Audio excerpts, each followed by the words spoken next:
like, this doesn't get talked about enough when it comes to step-parents, and I just want to speak up about it, The thing is, with the good step-parents, parents who choose to be that person for that child, that's what it is. You're stepping in as that person, that child's parent, because their biological parent decided that didn't matter to them. Being a part of their kid's life didn't matter to them. Why? I don't know. But you know what? That doesn't matter. Because the step-parent steps in. Of course it matters, but my point here is, because you decided you didn't want your biological child, that's on the step-parent to fix and put back together. It's crazy to me that's not put into perspective. A step-parent willingly takes on every issue, every complication, and every behavioral complication with a child that is not biologically theirs. Same with the foster parent. And we choose to daily put up with that. Stephanie's situation is unraveling day by day. Between scrambling to find a new home for her family of 7 and getting into drama with Andrew's ex, things aren't looking good. Right now, they're packed into a 1-bedroom apartment, which, as expected, is far from enough space.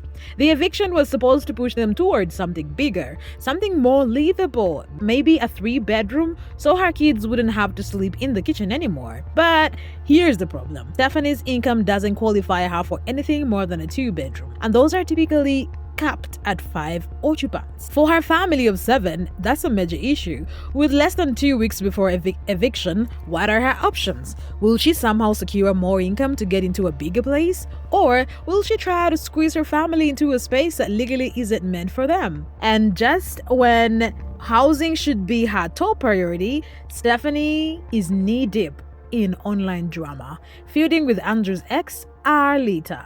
But Alita isn't staying silent. She's clapping back, and now Stephanie finds herself more exposed than ever. Stephanie recently posted a video updating everyone on their housing crisis, acknowledged that many people had sent her leads on available housing, and she and Drew followed up on them. Unfortunately, most options were already taken, leaving them in a difficult spot. While moving to another area is technically an option, they would prefer to stay put so the kids don't have to switch schools.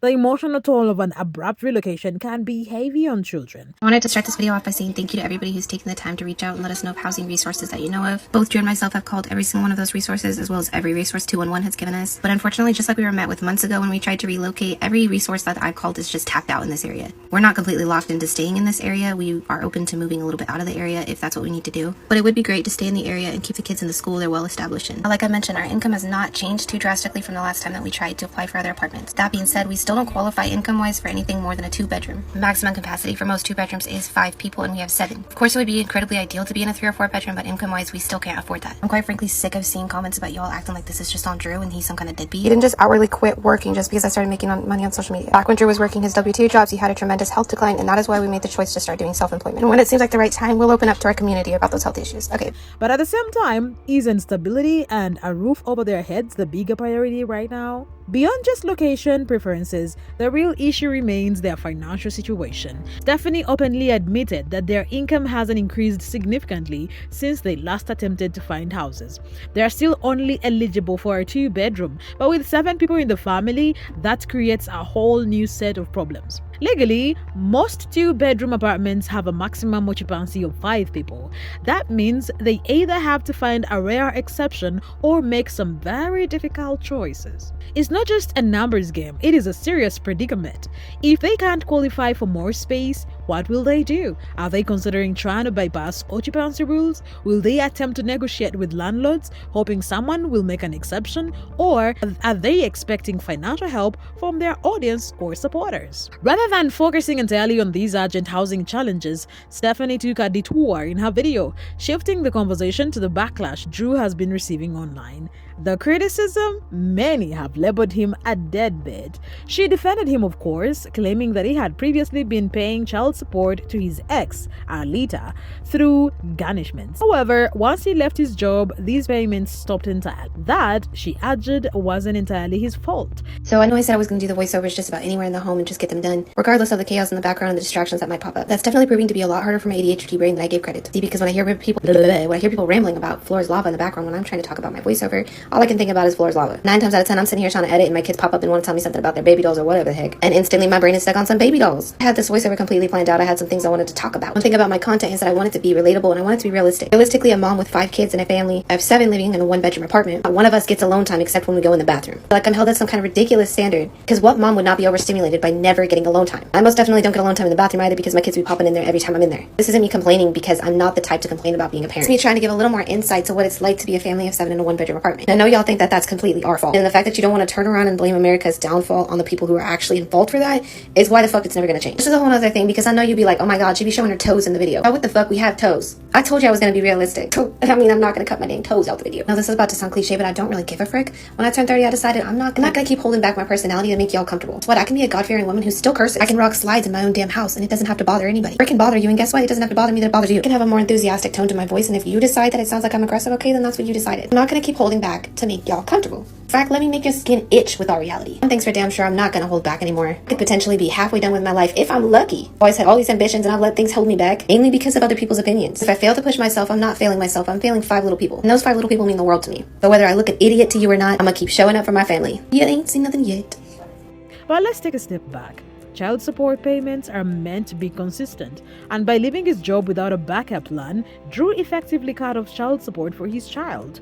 Adding to the controversy, Drew isn't actively seeking work to help provide for his family. Instead, much of his time is reportedly spent on his PlayStation, a gaming console that Stephanie herself gifted him. This, understandably, has fueled frustration among those following their situation. What's even more perplexing is how their story about Drew's job departure has changed. Initially, Stephanie and Drew explained that he quit because he felt his previous jobs were beneath him and did not pay enough. Andrew, come here, sir. Come here, sir. You mean to tell me? Ain't no motherfucking way you mean to tell me that you done abandoned your first child, not paying no child support, but you got your other kids over there laying at the front door, on the floor, in that filthy ass apartment while you sitting up in there with your Xbox? Andrew, you done gave Alita only 5 cents in child support? Is that why you on the line talking about you ain't getting no job and you ain't going back to night shift? Sir, get your ass to the front of the line and explain yourself, because we need to understand why you out here making more babies and not take care of the ones that you already got. Look, this is supposed to be my divorce page. I ain't over here supposed to be talking about no deadbeat baby daddy, because I got me a deadbeat baby daddy right now that don't want to send no child support, but over there taking care of 3 of his step kids in a trailer park. We ain't gonna get on that. We talking about Andrew. Andrew, come to the front of the line, Andrew. I want to know why you ain't gave Alita no money for your son.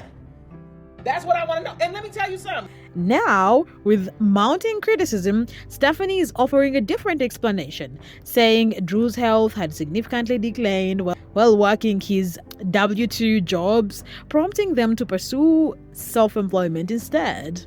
But here's where it gets suspicious. Stephanie refused to disclose any details about these alleged health issues. Why bring it up now if it's a genuine concern?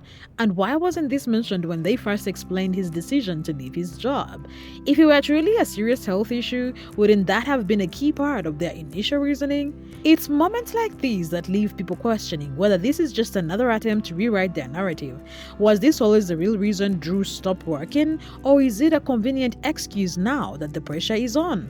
Regardless, their time is running out. With eviction looming and no clear solution in sight, the real question remains, what is their next move? So, with their income only covering a 2-bedroom at best, what happens next? Are they going to risk breaching lease agreements by overcrowding a space meant for 5 people? Will they try to negotiate with landlords, hoping for an exception? Or are they, once again, banking on their online audience to bail them out with donations or gifts? According to court documents shared by @jenkins.eviction, this eviction isn't just about their inability to find a bigger place. It is about unpaid rent, a financial mess of their own making. The documents show that their outstanding balance is $2,086, and they were given a 10-day notice for non-payment on December 11th, 2024. Their lease was set to be terminated by December 24th unless they paid the full amount. Clearly, that did not happen because by January 7th, 2025, their landlord officially filed an eviction case against them. The final court order requires them to vacate the premises by March 16th, following a court hearing scheduled for February 19th. Everybody's talking about how the slave Jenkins can't find a place to live because Drew won't get a W-2 job, and that's exactly it, because they ain't got no motherfucking pay stubs. Drew probably definitely quit doing DoorDash, Uber Eats, or whatever the fuck he was doing the second the TikTok views started coming in, because let's be real, this man will make any excuse to not do a damn thing. But without 4 to 8 weeks worth of pay stubs, how the hell are you supposed to apply for an apartment when you already got kicked out of an assisted living program? This isn't just a case of struggling to qualify for housing. It is about neglecting their basic responsibilities. The reality is they haven't been paying for the space they already have. What makes this even more frustrating is that they have had multiple opportunities to turn things around. Stephanie and Drew have gone viral multiple times, bringing in thousands of dollars worth of Amazon wishlist items and direct financial gifts from supporters. Instead of using that momentum to pay their rent and stabilize their living situation, they choose to prioritize social media clout, content creation, and expanding their TikTok shop. Meanwhile, their rent remained unpaid, their housing situation deteriorated, and their financial woes only deepen. It is a clear pattern, an ongoing cycle where they rely on temporary bursts of online attention rather than creating a suitable environment and financial plan. And now, with less than 2 weeks left before they are forced out of their home, the question remains, will they finally take responsibility and find a real solution, or will they continue to expect handouts while making the same choices that led them here in the first place? Instead of focusing on solutions, Stephanie has been lashing out on people who discuss her situation online. She took it to Facebook to complain that content creators were making money off her name, accusing them of exploiting her struggles for views and financial gain. She expressed frustration, claiming that people were twisting her narrative to fit their own agendas, all while she and her family struggled to keep a roof over their heads. She did not stop there. Stephanie compared this to an employer taking credit for someone else's hard work, implying that others were profiting from her personal hardships while offering nothing constructive in return. She was especially furious over comparisons to Ruby Frankie, a mother of 6 currently facing decades in prison for child abuse. To her, the comparison was not only inaccurate but deeply offensive, as she felt it painted her as something she was not. She insisted that the scrutiny she faced was unwarranted and that people were making baseless accusations simply to fuel drama and increase their own engagement. Her post read, "Comparing me to Ruby Frankie is absolutely disgusting, but I understand you content creators lack authenticity and need something interesting to talk about. Lies and hate spread faster than truth and authenticity. Growing our online community has taken me years, yet multiple accounts have blown up and monetized off my name, including his ex's. I find it foul to make money off someone else's name. That is no better than having someone work for you and taking the credit. But that's how social media works. Unfortunately, people choose the easy, evil route too often." That part about including his exes caught Alita's attention, and she was not about to let it slide. She wasted no time in firing back, making it clear that Stephanie had completely overestimated her importance in Alita's life. Alita took to social media to set the record straight, pointing out that she hadn't even spoken about Stephanie or Drew in months. In her view, Stephanie was the one who was voluntarily putting her private life online, practically inviting the scrutiny that followed. If people were making content about her, it wasn't because they were obsessed, it was because she kept providing them with material. More importantly, Alita felt that Stephanie was deliberately misrepresenting the situation. She reminded everyone that when she initially called Drew out, she came with receipts, actual text messages proving his neglect as a father. This wasn't gossip or drama for clicks. It was her real life, and she had every right to speak about it. Alita then directly addressed Stephanie, mocking the idea that she was profiting off the Jenkins name. She pointed out that, unlike Stephanie, she actually had a job and had been working since she was 16. Unlike Stephanie, she did not rely on social media handouts or clout-chasing stunts to make a living. And to top it off, she called out Stephanie's use of the last name Jenkins, reminding her that she wasn't even legally married to Andrew.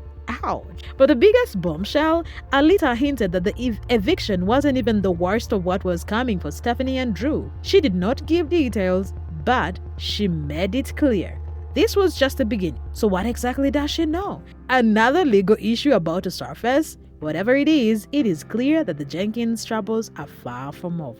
Alita came forward. She set the record straight with no hesitation. She made it clear that she hadn't spoken about Stephanie or Drew since October, back when she exposed Drew for being a deadbeat dad. If anything, Stephanie had only herself to blame. She was the one who put her and Drew's private affairs out in the open, practically inviting public scrutiny. If people were discussing their situation, it wasn't because they were obsessed. It was because Stephanie kept giving them reasons to. Alita also reminded everyone that when she first spoke out about Drew's neglect, she did not just make accusations, she brought receipts. She shared her text messages proving that Drew had abandoned his responsibilities as a father. But the biggest shocker, Alita strongly hinted that this eviction wasn't the only trouble coming for Stephanie and Drew.